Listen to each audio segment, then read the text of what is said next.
Hey, hello there. I'm live and I'm in Montreal, Canada today. Super excited to be here. I'm with my Dabra dance partners and we've been teaching at a festival called Tribal Momentum, which is amazing so far. And here is Violet in the background. Say hi, Violet. Hi. And then there's the studio over there that we're teaching in. We're just having a little break on our lunchtime in between workshops. We just taught a workshop this morning where we mixed up ATS and Datura style and Fly Fusion, which was really fun. And this afternoon we're going to be taking workshops with a local group called Cult of Yes, who are organising the festival. And then Mardi Love is here, so we've got a Zills workshop with her this afternoon, which will be amazing. Anyway, I just jumped on here because I wanted to talk to you today about trying to maintain your practice while you are away. So this might be while you're away on holiday. I know a lot of people, obviously it's summertime now in the UK at least, and it's time for everyone to go away on holiday.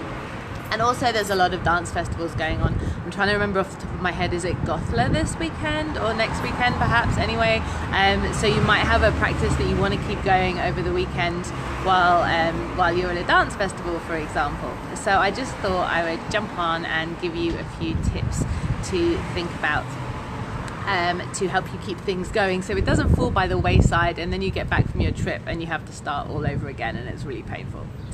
So my first tip for you is to have a plan. So this is always the case when you're working on your movement practices, and anyway, I always recommend having a plan because that means you can just get on with it and do it right away. But certainly think about the space that you might be in. Are you going to be in a small hotel room, or perhaps if you're sharing somebody's house, maybe it's somebody's bedroom, maybe you're sharing a room with somebody you don't normally share a room with. So what kind of space are you going to have? Probably not very much. So think about stuff that you can do that just fits on a yoga mat, for example. Probably you won't be able to jump up and down or do too much stuff like that. But if you just search for short workouts on YouTube, you'll be able to find something that you can follow along with. Perhaps next week I'll do you guys a little video that you can take away with you. So my second tip is to keep it short as well. So if you normally have a nice long practice that might be half an hour or even an hour if you're lucky, maybe think about planning something that's a little bit shorter, because so much stuff can happen when you're away. You want to really enjoy where you're at, the things that you're doing. You might have had some late nights, you might have some early mornings. So doing a half an hour practice might not be realistic at all. So think about planning in just 5-10 minutes.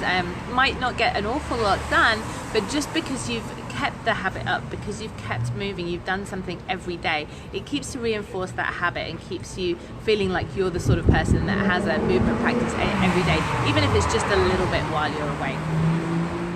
So my next tip is to try and plan some movement things in whilst as part of your trip, basically. So if you are visiting a new city or a new country, or just going to the beach or something like that, think about things that you can do that are moving. So instead of doing your normal practice, maybe you're going to take a long walk, you're going to swim in the sea, you're going to swim in the pool, like focused, like swimming backwards and forwards rather than floating around. For example, Violet and I took a big long walk up a hill in the middle of Montreal called Mont-Royal, and that was full on. Like, it was quite a hot day and there were lots of stairs to climb, and we really felt it at the end, so it was a pretty good workout.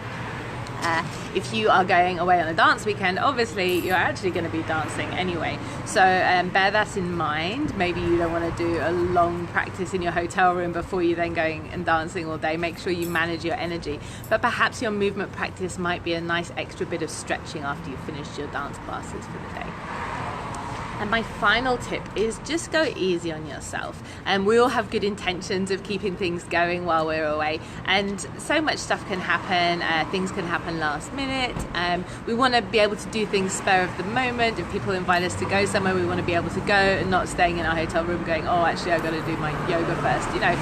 whatever happens, happens. Just allow it to happen. If you get your movement practice in there while you're away, then that's fantastic. And if you don't worry about it too much. Just enjoy the time that you have and fit it in when you get back. So I think that is all I have to say today. If you've been watching, thank you very much. And if you're interested in this subject, I'm going to be doing a challenge in a couple of weeks' time, starting at the end of July. It's a 2-week challenge, and we're going to be looking at our arm undulations, we're going to be looking at our posture, we're going to be looking at releasing our shoulders, but we're going to be looking at it through the lens of developing a practice habit, a regular movement practice. Also for people with busy lives, trying to fit something in when we hardly have any time. And this is also the same sort of topic as when you're on holiday. You don't have that much time really, and you just want to try and get something in there to make your body feel good. So if you're interested in taking part in the challenge, I'm going to drop a link to a Google form in the comments box in a moment, so you can sign up, pop your email address in there, and I'll be in touch soon. And I think that's it. Please drop any questions or comments below. I'll be happy to answer them, even if you are watching this on catch up. And if you are from somewhere else in the world, not Canada, and you want to check out some amazing dancers in Canada, have a look at Cult of Yes and Marina Del Rey, and who else have we got here? Violet, some other names. Everybody in Montreal. They've been amazing. The show last night was amazing. It was such a good show. Really high quality dancing. So yeah, I would check out Tribal Momentum in Montreal. Alright guys, it's bye from me. Say bye, Violet. Bye. Take care.